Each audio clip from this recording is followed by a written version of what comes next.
Баягы ким катуураак кыйкырсылаган чындык болуп калбайт да. Ал киши ушул Дал Атамбаевдин тушунда, ал клан эбегейсиз өскөн. Менде бардык факты маалыматтар бар.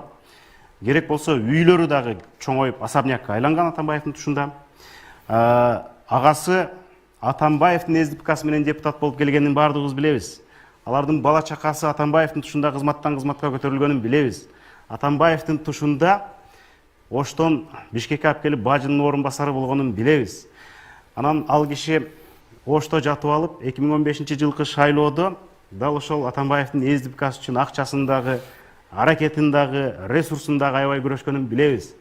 Бирок Атамбаев бийликке кеткенден кийин жанагы мага түшүп аткан акчалар башка бирөөлөргө түшпөсүн деген кызганычтан улам шашып-бушуп Сапар Исаковго кызматтан алдыртканын дагы билебиз. Анан эми Матраимов Атамекенди каржылайт деген болбогон ушак сөз, анын эч бир далили жок. Мен факты менен сүйлөп айтып жүрөм, бардыгын. Азыркы айткандардын бардыгы факты. Google'га салсаңар, Атамбаев менен Матраимовдорду 1000 жол байланыштырат. Былтыр Атамекен миллиондогон акчаларды чачып шайлоо кылды эле. А быйыл эмнеге эчтеке акча чача албай калдыңар? Анткени райым быйыл бербей калды да акчаны. Бул биринчиден. Анан кайсы акчаны короттуңар эле былтыр? Жок, жаңыласыз. Жооп бериңиздер. Кайсы акчаларды коротконсуз? Былтыркы кандидаттардын көбү бизнесмендер болгон, акчалуу талапкерлер болгон. Алардын салымынын негизинде коротулган. Былтыр эбегейсиз акча чачылган эмес. Былтыр деле алынча акча чачылган, коротулган. Быйыл деле мындай өзүнүн алынча кандидаттардын салымынын негизинде акча коротулуп атат. Анан эми баягы эч бир далилиңиз жок туруп эле берген, алган дебиз. Бир нерсе көрсөтүңүз да.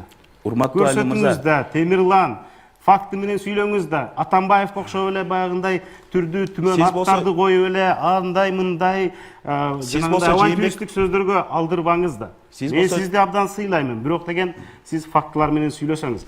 Биз сиздин алдыңызга 1000 факты коюп бергенге даярбыз. Анан эми баягы өзүңөр өстүрүп, өзүңөр бөпөлөп чоңойткон адамды эми меники эмес деп жээрегениңер бул күлкү келерлик нерсе да. Дайыма ушинтип келесиңер. Силердин бийликке баратканыңардагы башкы максатыңарды билебиз. Силер мына 10 жылда бийликте турдуңар. 10 жылга жакын убакытта ошондогу бүлүндүргөн нерсеңерди кайра оңдой албайсыңар. Көп нерсени бүлүндүрдүңөр.